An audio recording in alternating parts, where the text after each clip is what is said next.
It's our pleasure having here with us today Nitin Nohria, Dean of Harvard Business School. Nitin, how do you evaluate Brazil's competitive position in today's economy? So I think Brazil has a remarkable position now in the global economy, and it's a wonderful thing to be able to say that, because I'm not sure I would have said that 20 years ago when I made my first trip to Brazil. But in the last 10 years, with a period of amazing economic and political stability, Brazil has made so much progress that this promise that was always seen to be a part of Brazil now feels like a reality. The country has certainly made great progress in areas in which it had historic strength but has become stronger, agriculture, commodities. But what is even more exciting is to see how much Brazil is now making progress in new sectors that will be important to the future of the world. So I think Brazil is a leader in environmental sustainability and helping the world think about that, which I think will be a challenge that the whole world will have to confront. In manufactured products, it's one of the few countries that knows how to make aircraft. And as you can see from the demand that you have even from places like China and the need for point-to-point travel in the aircraft industry, I think Brazil is well positioned for that.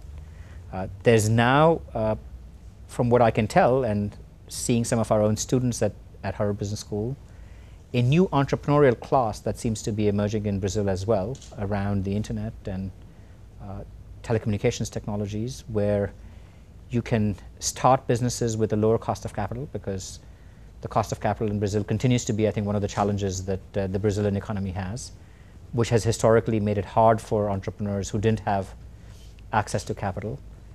But I think in this new sector, these new information technology sectors where capital is not such a major constraint, we're beginning to see a new entrepreneurial energy in Brazil as well. So, the Goldman Sachs report several years ago talked about the BRIC countries, and it's important to remember that B comes first.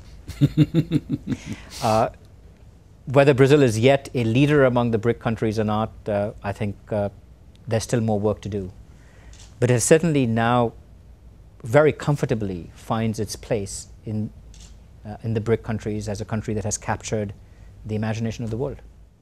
Excellent. Which opportunities do you see here for HBS in executive education in Brazil, and how do you plan to tackle them?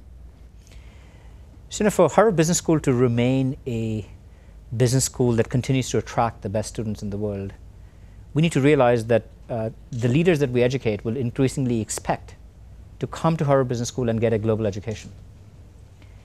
Because as they look forward to their business careers, they will now need to know what happens in places like Brazil, what happens in places like India, what happens in places like China. So over the last decade, the business school has made great progress in terms of developing a deeper understanding of economies outside of the United States. We have begun to make that progress in Brazil as well. But I think we need to do much more. We need to do much more to educate our students about what's happening in Brazil, to write cases in this country, to bring those cases to our students in our classrooms there, but to also bring our students and faculty out of their classrooms into Brazil. And we're doing that. So this year, we have introduced a new innovation in our MBA program called Field, which is a field course that encourages students to work in small teams on real-world problems. One of the field exercises involves working with global companies in emerging markets to focus on a new product or service that the students think that company might introduce in that market. We're going to have 96 students come to Sao Paulo in this coming January. We're going to have another group of 48 students roughly come to Rio de Janeiro. We're going to have another 48 students go to Costa Rica. But 96 students and 3 faculty members are going to be here. And they're going to be here even though they will be here for only 2 weeks. They will have been thinking about Brazil for 2 months before they come, and they will go back and think about what they've learned as well. So that's one way in which I think Harvard Business School can get more engaged in Brazil.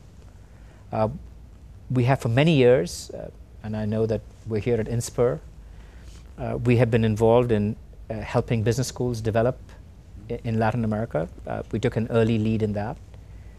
As more business schools emerge and as they're growing, I think we have a role to play in helping professors over here learn how to become better teachers, to learn how to become better scholars. And it's only because we have the advantage of 100 years. They're as capable, as qualified. We have to transfer what we know how to teach to them. So we're very grateful that people from Brazilian business schools come to this program that we have where we teach professors how to teach by the case method. It's called Glocal. And I think the other way in which we have to get engaged is that we have to get closer to Brazilian executives. Because ultimately, there used to be a time when innovation and management practices emerged out of companies in the United States. And by writing cases on them, we could track what was happening in terms of the most innovative management practices. As management innovation becomes more diffusely spread around the world, I mean, you take companies like InBev and now InBev. These are companies that our students need to study. Natura, I mean, there's extraordinary companies here. And these are the companies that we know today, but there are companies that will develop in the future. So doing some executive education in Brazil that puts us in contact with emerging companies, that allows us to get a handle on innovation as it unfolds in Brazil, will be an important part of how Harvard Business School needs to engage in Brazil as well. Excellent. In Nitin, what role does the alumni community play in the sustainability of Harvard Business School, and what message could you convey to our own alumni community in this respect? So what I would say to them is that if they can follow the example of remarkable people like you, if they can follow the example of Jorge Paulo Leman, Marcel, Beto, I mean, these are remarkable alumni that we've had that have done so much to reshape Brazil, that have done so much to contribute to the development not just of their companies, but of their country. I mean, the investment that you're making in creating a remarkable business school. The mission of Harvard Business School is to educate leaders who make a difference in the world. The only way in which our alumni can fulfill or pay back the education that we gave them is to live up to that mission. If they end up being the ambassadors of that mission, if they do things that make a real difference in the world, by doing that, they add to in various ways, to the reputation of Harvard Business School, and continues to attract people to Harvard Business School, the best and the brightest, because they will look at your example and they'll say, if he can do that, and he went to Harvard Business School to get an education, maybe I should go too. So I always tell our alumni that the single best way in which they can stay engaged with the school is to do remarkable things that make a difference in the world. Beyond that, we have always been very fortunate that our alumni have been generous to the school by, like, no other school could have taken on the challenge of saying that we're going to try and get 150 companies around the world to give us projects that our students can work on. We could do that because we could count on our alumni to do that.